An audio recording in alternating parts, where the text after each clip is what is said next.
एक मुलाकात ऐसी शख्सियतों के साथ जिन्होंने दिया है अपने जीवन को एक नया मुकाम।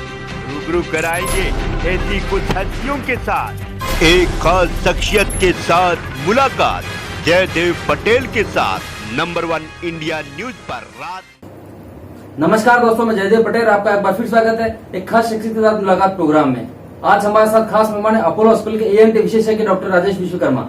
डॉक्टर राजेश विश्वकर्मा, आपका बहुत बहुत स्वागत है आज हमारे प्रोग्राम में। जी नमस्कार। डॉक्टर राजेश विश्वकर्मा, आपसे मेरा पहला सवाल है कि जो ब्लैक फंगस को लेकर के तरह तरह की बातें सामने आ रही है, इसके बारे में हमारे दर्शकों को बताइए कि ब्लैक फंगस है क्या और इससे कितना डरने की जरूरत है इस समय। जी, जैसे कि अपना नाम ही बता रहा है कि ब्लैक फंगस यानी यह एक तरह की फंगस है जो काले कलर की होती है। तो जो म्यूकोरमाइकोसिस कहते हैं टेक्निकल भाषा में, तो ये म्यूकोरमाइकोसिस ये फंगस है जो कि हवा में वैसे तो होती ही है इसके स्पोर्स, लेकिन ज्यादातर ऐसी जगहों पे ग्रो करता है जहाँ पे किचन का वेस्ट हो या जहाँ पे गंदगी हो, जहाँ पे लकड़ी हो या वेजिटेटिव प्रोडक्ट्स जहाँ पे होते हैं। सब्जी काट के रखी, लकड़ी पड़ी हुई है बहुत दिन से, गीली हो गई है, सड़ रही है, तो ऐसी जगहों पे ये फंगस ग्रो करती है। और ये फंगस जब ग्रो करती है तो इसके जो स्पोर्स होते हैं ये फिर हवा में उड़ने लगते हैं और ये हवा में से उड़ते हुए कहीं भी जाके बैठ सकते हैं। इसको जहाँ भी फर्टाइल ग्राउंड मिलेगा वहाँ बैठेगा और वहाँ पनपेगा। तो ये फंगस के स्पोर्स जब घूमते घूमते हम जिसे हम ह्यूमंस हैं, इनके नाक में, मुंह में कहीं भी जा सकता है। अब नाक और मुंह ही हमारे लिए माध्यम है शरीर के अंदर प्रवेश करने का, ठीक है। तो कुछ लोग जो अभी कोविड से रिकवर किए हैं या कोविड के कुछ समय बाद, तो ऐसे लोगों को उनकी इम्यूनिटी जिनकी कम है, जिनको डायबिटीज है या कोई और कोमोर्बिडिटी है, तो ऐसे लोगों में प्रायः ये जाके बैठ जाता है और जब ये जाके बैठता है फिर वहाँ पे पनपता है। अब कोविड में या कोविड से क्या लगाव है इसका या डायबिटीज से क्या लगाव है, ये भी समझना जरूरी है कि ये जो फंगस है ये ऐसी जगह उसको चाहिए जहाँ पे ग्रो कर सके। लेकिन कोविड के पेशेंट्स में क्या होता है कि जब भी कोविड होता है तो उसके नाक के अंदर की, साइनस के अंदर के अंग अवयवों की, यानी जो म्यूकोजा कहते हैं, इस म्यूकोजा में सूजन आ जाती है। और जब म्यूकोजा में सूजन आ जाती है तो उस म्यूकोजा की जो सीलियरी एक्शंस है, यानी वहां पर जो सफाई करने की या उसको वहां पे कुछ भी कण आया उसको हटाने की जो प्रक्रिया है, जो नॉर्मल प्रक्रिया होती है, वो बंद हो जाती है। सूजन इतनी हो जाती है। और अभी देखा हमने कि इस सेकंड फेज के कोविड में बहुत लोगों को बहुत ज्यादा मात्रा में स्टेरॉइड का उपयोग हुआ है। तो इससे डायबिटीज बहुत लोगों को हो गया है, बहुत लोगों को रीनल ट्रांसप्लांट हुआ था, कोमॉर्बिड कंडीशन थी, किडनी के प्रॉब्लम थे। तो ऐसे लोग जिनकी इम्यूनिटी पहले से ही कम है और फिर कोविड हो गया और डायबिटीज बढ़ गया या फिर डायबिटीज अनकंट्रोल्ड रहा, ऐसे लोगों में ये जब स्पोर्स जाके बैठते हैं तो उसको उसकी जो म्यूकोजा है उसमें ब्रीडिंग ग्राउंड मिल जाता है और वहां पर ये पनपते हैं, वहां फैलते हैं। एक बार फैलना शुरू करते हैं तो नाक से साइनस में जाते हैं। साइनस के ऊपर आंख होती है, नीचे अपना तलवा होता है, जो दांत लगे होते हैं जिसमें ऊपर का चौकटा जो है, तो नीचे की तरफ जब ये ग्रो करता है तो दांतों में दर्द, तलवे में सूजन कर देना, ये शुरू होता है। आगे की तरफ आता है तो चेहरे पे सूजन आ जाती है। ऊपर की तरफ जाता है तो आंख में एंट्री होती है। आंख में जब एंट्री होती है तो आंख में सूजन आ जाना, आंख के नीचे सूजन आना, आंखों में दर्द होना, गहरा डीप पेन होना। और उससे भी आगे जब जाता है और जैसे इथमॉइड या स्फेनॉइड साइनस से, तो ब्रेन तक पहुंच सकता है।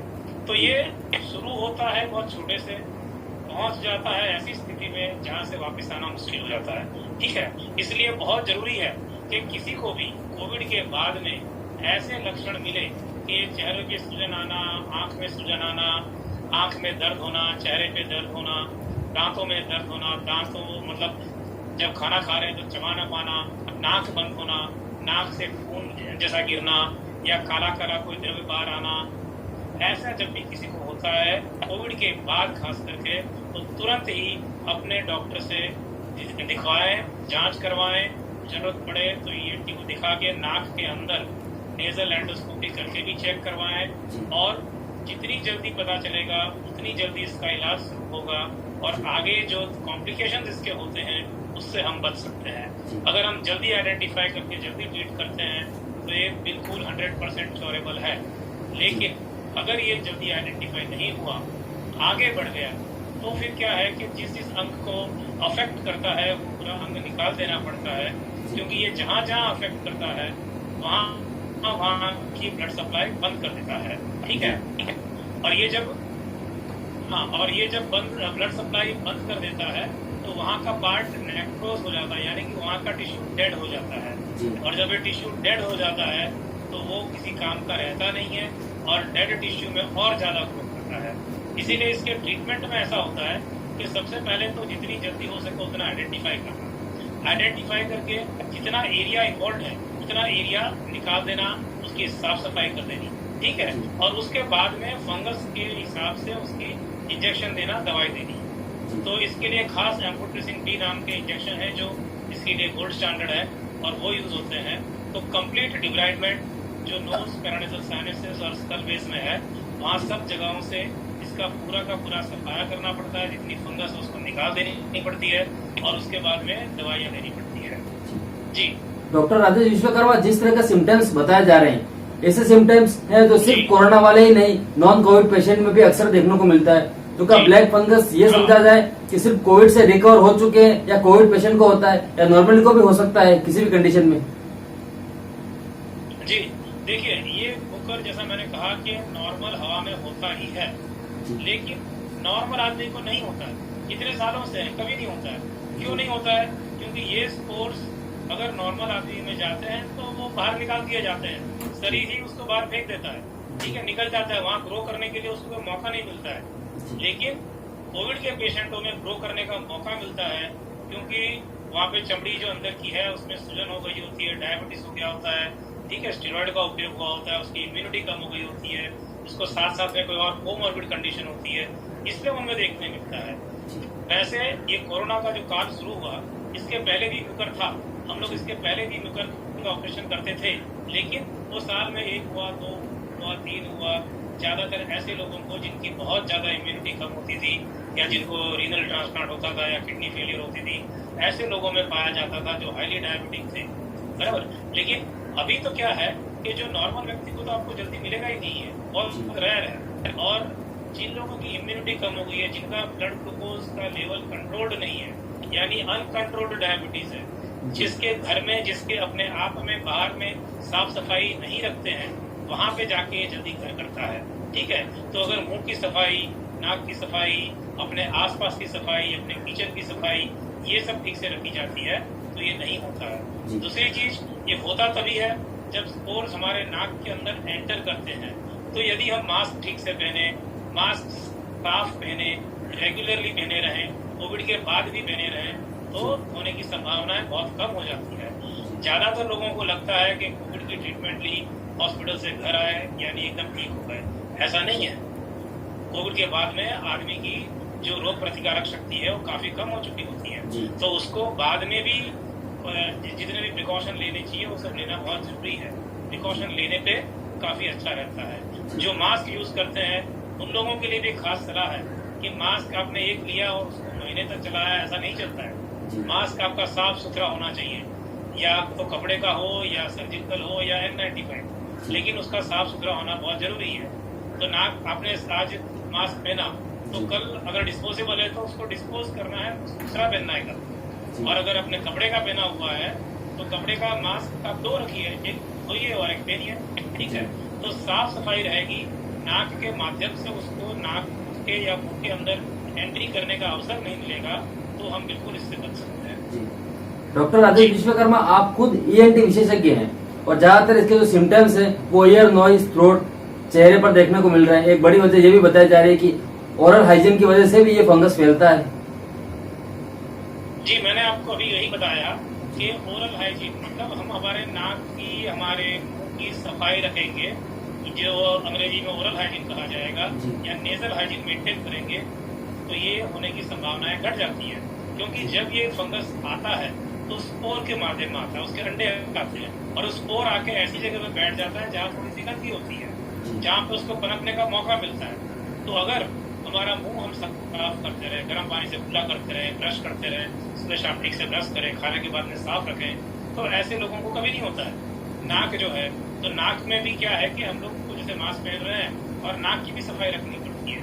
तो नाक को हम लोग जैसे धोते रहते हैं कि नाक के लिए धोने के लिए एक अल्कलाइन सोल्यूशन आता है, नेजल वॉश होता है, उससे नाक को साफ करें तो अंदर कहीं स्पोर्स अगर बैठ गए हो तो वो भी वॉश आउट हो जाते हैं। और जो क्या कर सकते हैं कि 1 गिलास पानी, उसमें 1 चम्मच नमक, 1 चम्मच खाने का सोडा, ये डाल के एक अल्कलाइन सोल्यूशन बना जाता है और एक पिचकारी या सिरिंज से नाक को साफ किया जाता है सुबह शाम। तो अगर कोई हवा में से स्पोर आके बैठा है तो वो भी निकल जाएगा। तो ये तरह की जो नेजल हाइजीन मेंटेन करना, ओरल हाइजीन मेंटेन करना, तो इससे बहुत अच्छा रहता है। यानी कि हमारी सफाई, हमारे एंट्री पॉइंट की सफाई और हमारे घर की सफाई, हमारे आसपास की सफाई, ये सफाई मेंटेन करेंगे तो इसके होने की संभावनाएं बहुत ही कम हो जाती है। जी डॉक्टर राजेश विश्वकर्मा, आपसे मेरा आखिरी सवाल है कि हाँ, आपसे ये समझना चाह रहे हैं कि क्योंकि इस बार ये ज्यादा असर कर रहा है ब्लैक फंगस अगर देखा जाए तो लोग कैसे समझे कि वो ब्लैक फंगस से बच सकते हैं, जो डूज और डोंट्स हैं वो क्या है? ये जो मैंने आपको बताया कि सफाई, तो सफाई सब डूज में आ जाती है, ठीक है। यानी कि आप अपने नाक की, अपने गले की, अपने घर की, अपने आसपास की सफाई रखिए, फंगस को अपने आसपास में ग्रो मत होने दीजिए, ठीक है। तो वो एक सबसे पहली बात हो जाती है। दूसरी, अपनी हाइजीन मेंटेन कीजिए, ठीक है। अपने अगर कोई बीमार व्यक्ति है, कोविड से उठ के आया, तो ऐसा नहीं कि कमरे में पड़ा है तो वहीं पे वो चादर भी नहीं बदली जा रही है, उसके रूम में झाड़ू पोछा भी नहीं लग रहा है, ऐसा सब नहीं होना चाहिए, ठीक है। जैसे हॉस्पिटल में ध्यान रखा जाता है वैसे घर पे भी ध्यान रखना चाहिए। उनके खाट पे, उनके आसपास के जो कपड़े हैं वो सबके पूरे रूम का साफ सुथरा रहना चाहिए। तो हवा में जहाँ पर भी म्यूकर के कण को बैठने का मौका मिलता है वो मौका नहीं मिलना चाहिए। तो ये हमारे डूज में आ जाते हैं। दूसरी चीज के हेल्थ की बात है, तो अगर किसी को डायबिटीज है तो उसका डायबिटीज एकदम कंट्रोल्ड होना चाहिए। अगर दवाइयों से कंट्रोल नहीं होता है तो इंजेक्शन से कंट्रोल करना पड़ेगा, लेकिन ग्लाइसेमिक इंडेक्स उसका एकदम नॉर्मल रहना चाहिए। यानी कि उसको ब्लड शुगर कंट्रोल रहेगा तो वहाँ पे फंगस उगेगी नहीं। और अगर कोई तकलीफ है तो उसका भी ध्यान रखना चाहिए, जैसे किडनी का है, ब्लड प्रेशर है, कोई और डिजीज है, तो उसका भी बिल्कुल मेडिकल गाइडेंस के हिसाब से ट्रीट करना चाहिए। जहाँ तक कोविड के दरमियान और कोविड के बाद में स्टेरॉइड लेने का सवाल है, तो वो अपने आप, मैंने देखा है बहुत लोग किसी का प्रिस्क्रिप्शन ले लिए और चल रहे हैं, ऐसा नहीं है। उसको पेशेंट को जिसको जरूरत है, नहीं है, प्रॉपर मात्रा में, बिल्कुल 100% मेडिकल एडवाइस के अंडर में ही स्टेरॉइड का सेवन होना चाहिए और हो सके उतना कम होना चाहिए, तभी जाके हम इससे बच सकते हैं। जी डॉक्टर राजेश विश्वकर्मा, आपने समय दिया उसके लिए आपका बहुत बहुत धन्यवाद।